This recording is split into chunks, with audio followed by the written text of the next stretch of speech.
In November 1939, Europe was already at war. But in the far north, another conflict was about to ignite in silence and snow. The Soviet Union, led by Joseph Stalin, demanded that Finland surrender territory near Leningrad, arguing that the city's security depended on pushing the border westward. Finland refused. On November 30th, without a formal declaration of war, Soviet bombers crossed the border and attacked Finnish cities. The Winter War had begun. The scale of the invasion stunned the world. The Soviet Union mobilized roughly 1 million men, thousands of tanks, and massive artillery formations. Against them stood a nation of barely 3.7 million people.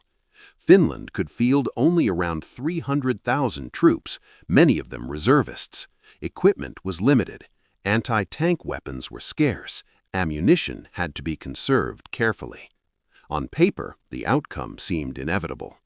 But paper does not measure forests. Eastern Finland was not open ground. It was a frozen labyrinth of dense pine woods, narrow roads, and lakes turned into sheets of ice. In December, temperatures dropped to -40 degrees Celsius. Engines froze, metal cracked, breath crystallized in the air. For soldiers unprepared for Arctic warfare, the cold itself became an enemy more ruthless than bullets. Soviet commanders expected a quick victory.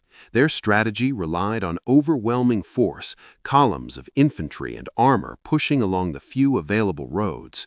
But those roads became traps. Finnish troops, dressed in white camouflage, moved through forests on skis, striking supply lines and vanishing before counterattacks could form. This tactic, later known as Motti warfare, allowed small units to surround and isolate larger Soviet formations, cutting them into manageable pockets. One of the most critical defensive sectors lay along the Kola River. The phrase Kola kestää, which means Kola holds, would soon become legendary in Finnish history. It was here, among frozen trees and snow-covered ridges, that ordinary reservists were asked to stop an army many times their size. Among those reservists was a small, quiet farmer from Rautjärvi, Simo Häyhä. At 5 feet 3 inches tall, Häyhä did not look like a figure destined for military legend. Before the war, he lived a simple rural life, farming, hunting, tending to animals. Like many Finnish men of his generation, he had completed mandatory military service years earlier.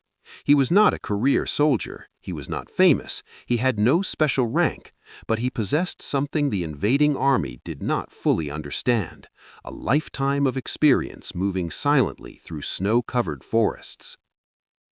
Hunting in Karelia was not a hobby, it was survival. Tracking animals required patience, discipline, and the ability to remain completely still for long periods. A hunter learned how wind carried scent, how snow absorbed sound, how a single careless movement could betray a position. These skills, developed over decades, would soon be tested against human targets. As Soviet forces advanced toward Kola in December 1939, Finnish defensive lines were thin and fragile. Artillery shells tore through forests, entire tree lines were shattered, yet the Finns held. They dug shallow positions into frozen earth and built snow walls for protection. Camouflage became instinct, movement was measured and deliberate. It was in this environment that Häyhä began operating as a sniper. Unlike many modern snipers, he did not use a telescopic sight. Instead, he relied on the iron sights of his standard-issue Mosin-Nagant rifle. A scope, while offering magnification, could reflect sunlight and reveal a position. It also forced the shooter to raise his head slightly higher, an unnecessary risk in extreme cold. Iron sights kept his profile lower and reduced mechanical complications in extreme cold. The early days at Kola were chaotic. Soviet patrols probed Finnish lines, attempting to identify weak points. Columns advanced along forest roads, unaware that they were being watched from concealed positions only meters away. Finnish defenders learned quickly. Small units moved silently between trees, striking suddenly and vanishing into white terrain that concealed friend and foe alike. For Soviet soldiers, the forest became a place of uncertainty. Visibility was limited. Sound traveled strangely in freezing air. A single shot could echo and distort, making it difficult to determine direction. Fear spread easily in such conditions. Meanwhile, Finnish morale hardened. Every successful defense delayed what many believed was inevitable defeat.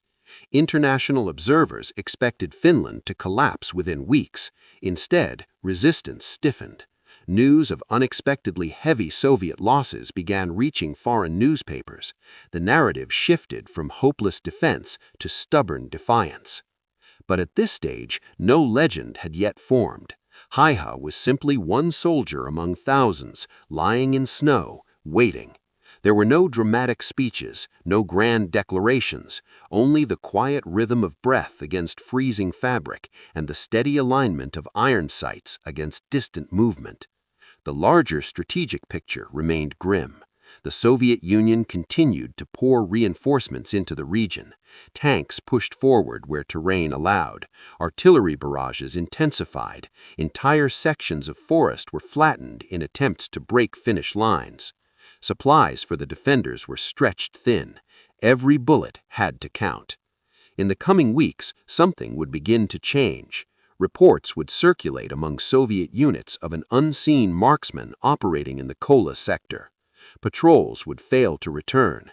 Counter-snipers would be dispatched. Artillery would target suspected positions with increasing desperation. But in these first days of December 1939, none of that myth yet existed. There was only a frozen river, a thin defensive line, and a farmer who understood the forest better than the army invading it. The Winter War had begun as a clash of armies. It was about to become something far more intimate, a contest of patience, endurance, and precision in a world of snow and silence. By mid-December 1939, the fighting along the Kola sector had settled into a deadly rhythm. Soviet units advanced in waves, probing Finnish defenses, testing weak points, attempting to overwhelm positions through sheer numbers. But something unusual was happening in the forests. Patrols that moved confidently into the tree line were returning diminished or not at all. Officers began receiving reports that were difficult to explain. There were no large firefights, no obvious ambushes, just single shots. At the center of many of those reports was Simo Häyhä. Unlike many snipers trained in formal schools, Häyhä's skill was born from decades of hunting in rural Finland. Long before the war, he had competed in local shooting competitions and was known for exceptional marksmanship. In the forests near his home, accuracy was not sport, it meant food on the table. Missing was wasteful. Patience was essential. That mindset followed him into combat. He carried a Finnish-modified Mosin-Nagant rifle, specifically the M-28-30 variant, chambered in 7.62 by 54 mm R. It was a rugged, bolt-action weapon designed to function in harsh conditions. Many snipers preferred telescopic sights, but Häyhä deliberately chose to use iron sights.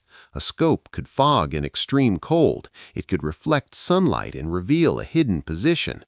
More importantly, using iron sights allowed him to keep his head lower against the rifle stock, reducing his visible profile against the snow. His preparation was meticulous. Before taking position, he would compact snow in front of him to create a stable firing platform and to prevent loose powder from puffing into the air when he fired, a tiny detail that could reveal a sniper's location. He sometimes placed snow in his mouth to cool his breath, reducing the visible vapor cloud that forms in -40°C temperatures. These were not dramatic innovations, but practical solutions shaped by experience. The conditions were almost beyond imagination. Temperatures in the Kala region frequently dropped below -40 degrees Celsius. Exposed skin froze quickly, rifle bolts stiffened, metal burned bare fingers. Yet Häyhä would remain motionless for hours, sometimes an entire day, waiting for a single clear shot. Movement was minimal, energy was conserved. The forest rewarded stillness. Soviet infantry often advanced along narrow forest roads, constrained by terrain and heavy equipment. Their winter uniforms were not always adequate for Arctic warfare, and many units lacked proper camouflage during the early weeks of the war. Against the white landscape, darker uniforms created visible contrast. Häyhä understood how to use light and shadow, how to position himself where branches broke his outline, how to let the enemy move into his effective range rather than forcing a risky shot. By late December, confirmed kills attributed to him began to accumulate rapidly. Finnish units maintained relatively strict confirmation procedures. Kills had to be verified by fellow soldiers. The numbers grew day by day. Word spread quietly among Finnish troops that one sniper was achieving extraordinary results. In the Soviet side, a different nickname began to circulate: Biala Smrt, the White Death. Psychology played a powerful role. In dense forest where visibility could shrink to mere meters, uncertainty becomes magnified. A single accurate shot creates hesitation in every step that follows. Soldiers began scanning tree lines nervously, firing at shadows, suspecting every snowdrift. Counter-snipers were deployed specifically to eliminate the unseen threat. They searched for muzzle flashes, tracks, disturbed branches, any sign of a concealed marksman. But Häyhä adapted constantly. He rarely used the same position twice. After firing, he would relocate carefully, sometimes crawling through snow for extended distances to avoid leaving obvious tracks. He avoided unnecessary engagements, patience over aggression, precision over volume. What makes his record particularly remarkable is that he operated without a dedicated spotter. Modern sniper doctrine often emphasizes two-man teams for observation and security. At Kala, resources were limited. Häyhä functioned largely alone, relying on his own observation and judgment. This increased risk but reduced the chance of detection by minimizing movement and noise. By January 1940, Soviet frustration intensified. Artillery bombardments targeted suspected sniper areas, flattening sections of forest in attempts to neutralize hidden threats. Entire tree lines were shredded, yet even heavy shelling did not guarantee success. Snow absorbed fragments, craters reshaped the landscape, and when bombardment stopped, Finnish defenders often re-emerged from dugouts and snow shelters to resume positions. Häyhä's daily routine became almost mechanical. Move before dawn, select a concealed vantage point, compact snow, settle in, observe, wait, fire only when certain, withdraw carefully at dusk. In temperatures that could kill exposed men within hours, discipline was survival.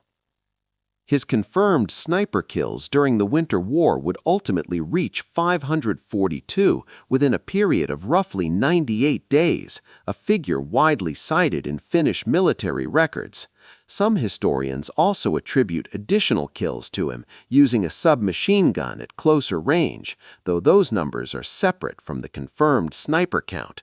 Regardless of interpretation, the documented total remains the highest officially confirmed sniper record in history. Yet there was no boasting. Fellow soldiers later described him as reserved and calm. When asked after the war how he achieved such numbers, he reportedly answered simply, "Practice." As January turned to February, the fighting across the front intensified. The Soviet Union adapted tactics, restructured command, and increased pressure along multiple sectors. The war was far from decided, but in the forests of Kala, a pattern had been established. Patrols entered cautiously, scanning white silence, knowing that somewhere beyond the trees, unseen iron sights might already be aligned. The legend of the White Death was no longer rumor, it was becoming a calculated fear, and the Soviet command was preparing to respond with greater force than ever before. By February 1940, the Red Army's patience was gone.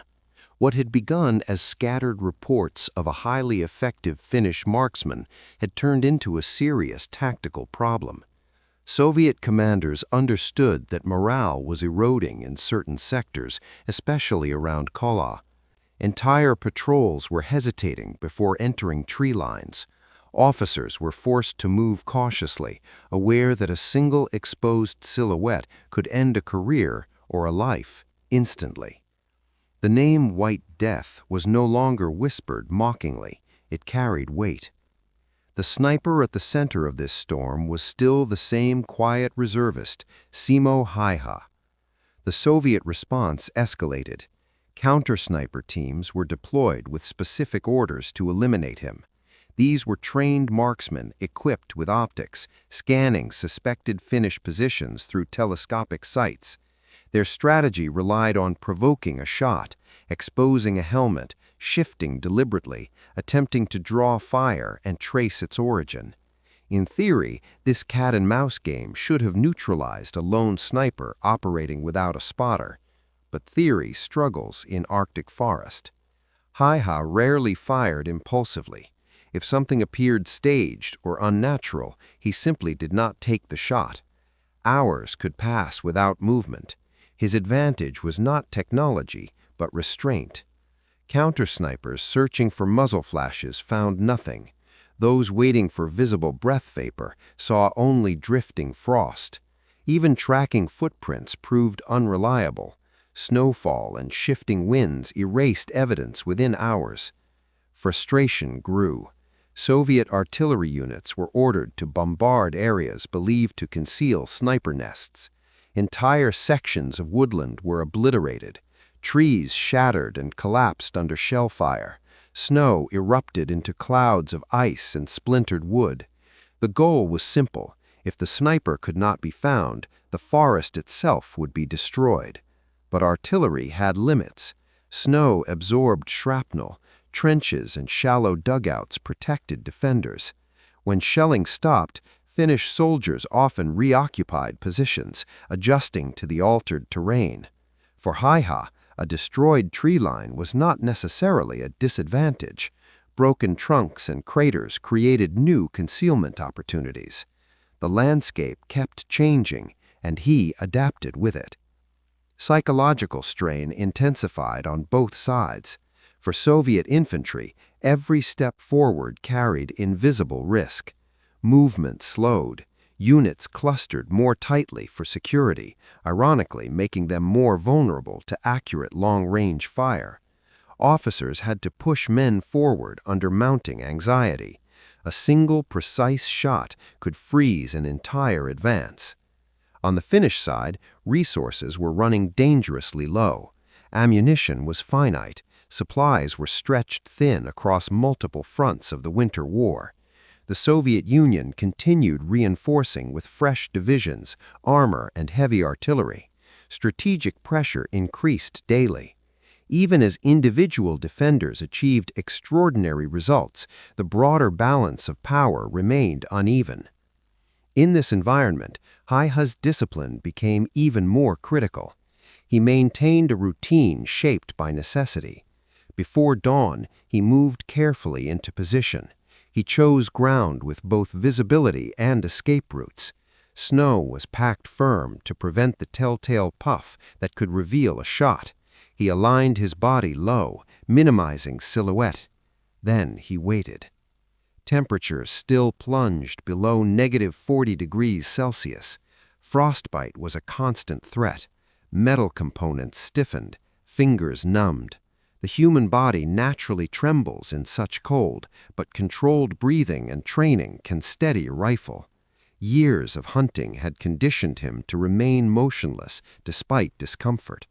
In that stillness lay survival. Soviet commanders attempted another tactic, concentrated assaults.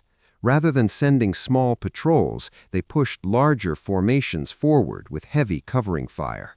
Machine guns swept tree lines, mortars bracketed suspected positions. The aim was to overwhelm precision with volume. But even in chaos, discipline matters. Häyhä selected targets carefully: officers, machine gun crews, exposed leaders. Removing key individuals disrupted momentum. In winter forest combat, where communication lines were fragile and visibility limited, the loss of a single officer could freeze an entire advance. The myth surrounding him expanded beyond confirmed statistics. Stories circulated that he was everywhere at once, that he could not be seen, that bullets could not reach him. Legends often grow in war because uncertainty feeds imagination. In reality, he was a man lying in snow with a bolt-action rifle, but consistency of performance under extreme conditions creates something that feels larger than human. The Red Army High Command reorganized elements of their strategy by February, improving coordination and artillery preparation across the front. Pressure intensified not just at Kola, but along multiple defensive lines. The Finnish army was being tested beyond endurance. Every day of resistance was costly. Then, in early March 1940, after nearly 98 days of relentless combat, the inevitable happened. During an engagement, Häyhä was struck in the face by an explosive bullet, likely from a Soviet rifle or machine gun. The round shattered his jaw and tore through his cheek, causing catastrophic injury. Fellow soldiers later recalled that half his face appeared destroyed. He was evacuated from the battlefield unconscious, his survival uncertain. The timing was extraordinary. He was wounded on March 6th. 6 days later, on March 12th, the Moscow Peace Treaty was signed, ending the Winter War. After 98 days of combat, Finland had preserved its independence but conceded territory. The fighting stopped. When Häyhä regained consciousness days later, the war was over. In those 98 days, his officially recorded 542 confirmed sniper kills had already secured his place in military history. But the story is not only about numbers. It is about adaptation under pressure, psychological dominance in extreme conditions, and the fragile balance between myth and documented fact. The Red Army had sent counter-snipers, artillery, and entire units into the forests of Kola to eliminate one man. None succeeded until a single bullet finally found its mark. And even then, it came only days before the guns fell silent. When Simo Häyhä was carried from the battlefield on March 6, 1940, few believed he would survive. The explosive bullet that struck him had torn through his lower jaw and cheek, causing devastating trauma. Fellow soldiers later described his face as nearly unrecognizable. He was unconscious when evacuated, placed among the severely wounded as Soviet artillery continued to pound Finnish lines in the final days of the Winter War. 6 days later, on March 12th, the Moscow Peace Treaty ended the conflict between Finland and the Soviet Union. After 98 days of brutal winter combat, Finland remained independent but was forced to cede territory, including parts of Karelia. The war that had begun with overwhelming Soviet numerical superiority ended without total occupation, but at enormous cost. Häyhä regained consciousness on March 13th, the day after peace was declared. The war was over. For him, survival became the next battle. Multiple reconstructive surgeries followed. Recovery was long and painful. Speaking was difficult. Eating required adaptation. Yet he lived, something far from guaranteed given the severity of the wound and the limited wartime medical resources available. In many ways, this survival only deepened the legend. A man who had endured Arctic cold, artillery bombardment, and relentless counter-sniper hunts had also endured catastrophic injury. But beyond the myth lies the measurable reality of his record. During those 98 days, Finnish military documentation credited Häyhä with 542 confirmed sniper kills. Confirmation typically required witnesses, fellow soldiers who observed the engagement. This system aimed to maintain credibility, especially in a war already surrounded by propaganda from both sides. Some historians suggest his total number of enemy casualties may have been even higher when including submachine gun engagements at close range, though those figures remain separate from the confirmed sniper tally. What makes the number extraordinary is not only its scale, but its time frame. An average of more than 5 confirmed sniper kills per day, sustained across extreme winter conditions, without a spotter and under constant threat of artillery and counter-snipers, remains unmatched in documented military history. Yet Häyhä himself consistently minimized his role. When asked years later how he achieved such results, he responded with characteristic simplicity: practice.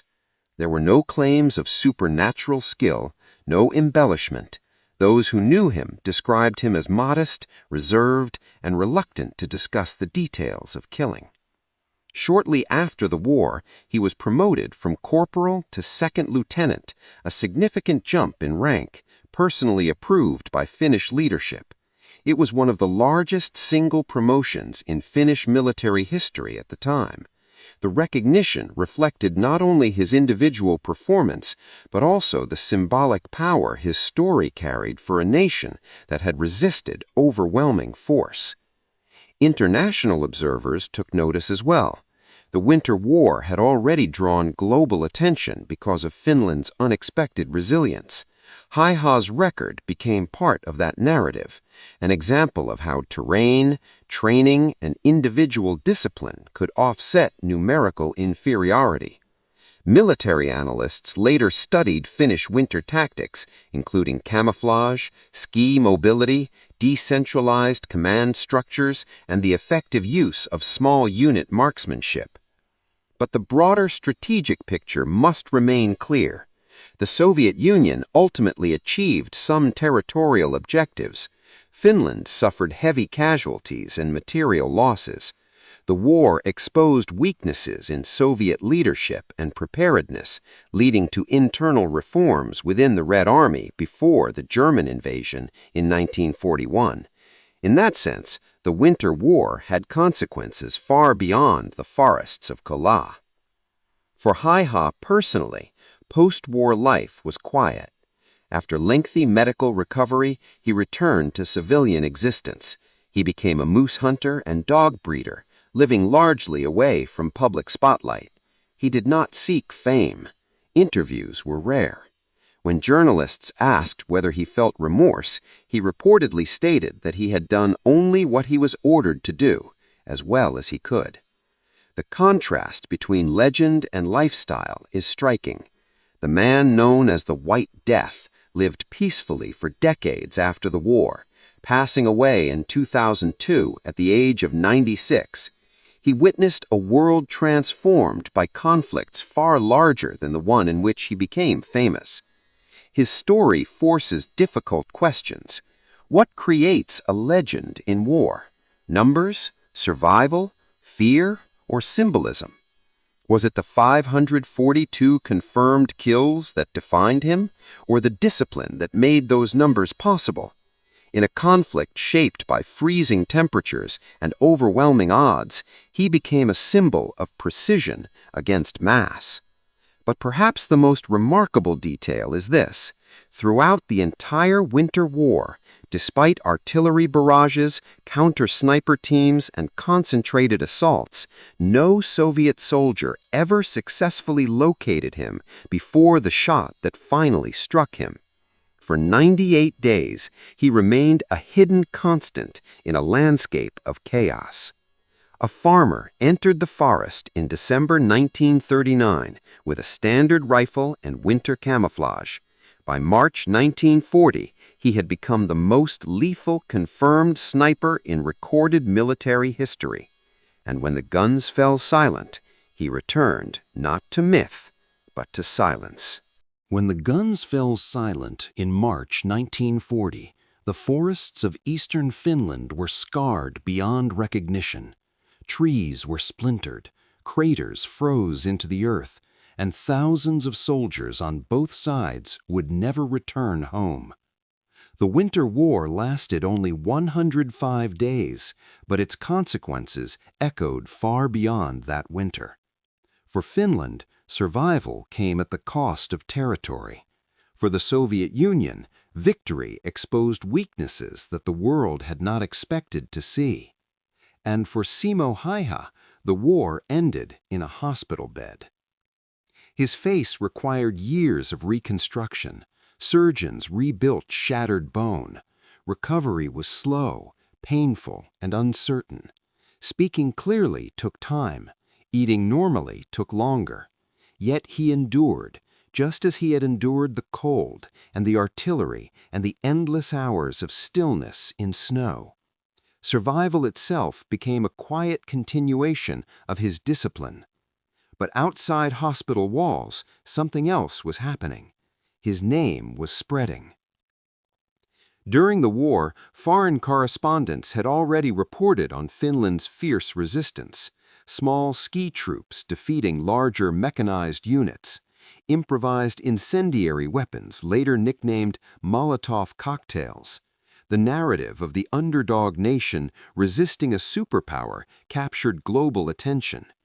Within that narrative, Häyhä's record stood out. 542 confirmed sniper kills in less than 100 days. No optics, no spotter. Temperatures below -40 degrees Celsius. Military historians would later debate the numbers, analyze confirmation procedures, and compare them to other snipers in different wars. Yet even under scrutiny, the documented figure remains unparalleled. His record stands not merely as a statistic, but as a reflection of conditions almost impossible to replicate. Dense forest, white camouflage, limited daylight, and a defensive war fought on home terrain. After the war, he was promoted directly from corporal to second lieutenant, an extraordinary jump in rank. It was symbolic recognition, but also acknowledgement that his contribution had extended beyond individual engagements. He had become a psychological factor. Soviet troops feared a presence they could not locate. Fear alters decision-making. It slows advances. It forces caution. In war, hesitation can be decisive. Yet Häyhä never cultivated that image. He returned to civilian life as soon as health allowed. He resumed hunting, this time not as a soldier, but as a sportsman. Moose hunting became a passion. He bred dogs. He lived quietly in southeastern Finland, avoiding public spectacle. When interviewed decades later, his answers were short and restrained. He rejected dramatic interpretations of his story. He described his actions as duty. That contrast between the myth of the White Death and the man who preferred silence is perhaps the most revealing element of his legacy. Modern sniper doctrine emphasizes teamwork, advanced optics, ballistic computers, and communication systems. Häyhä operated with none of these.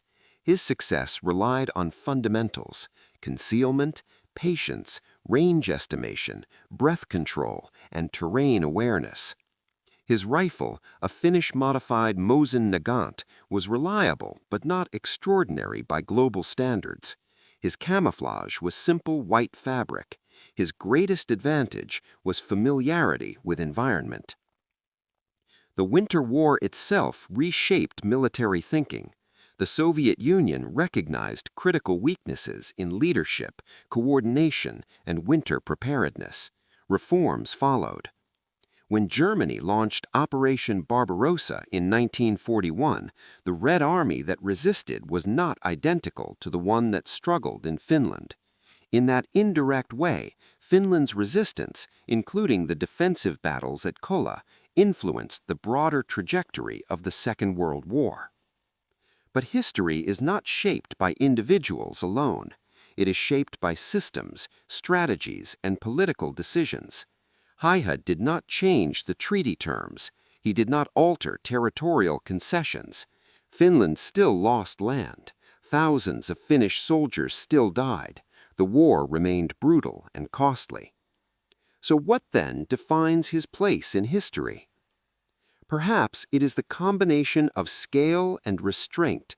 542 confirmed kills achieved without public boasting, a record that has stood for over 80 decades. A man who endured catastrophic injury and lived to old age, passing away peacefully in 1992 at 96. Legends in warfare often grow exaggerated over time. Stories become polished, details become dramatic. But even stripped of embellishment, the documented facts remain stark. For 98 days in the winter of 1939-1940, one soldier repeatedly positioned himself in frozen forests and delivered precise fire against a numerically superior invading force. Counter-snipers searched for him, artillery targeted him, patrols hunted him. None located him before the bullet that finally struck his face. He did not seek to be a symbol, yet he became one, of Finnish resilience, of individual discipline, of how knowledge of terrain can outbalance overwhelming force. In the end, the image endures, a low silhouette in white snow, iron sights aligned, breath controlled in freezing air, waiting not for glory, but for certainty. War turned a farmer into a sniper. History turned a sniper into a legend. And the man himself returned quietly to the forest.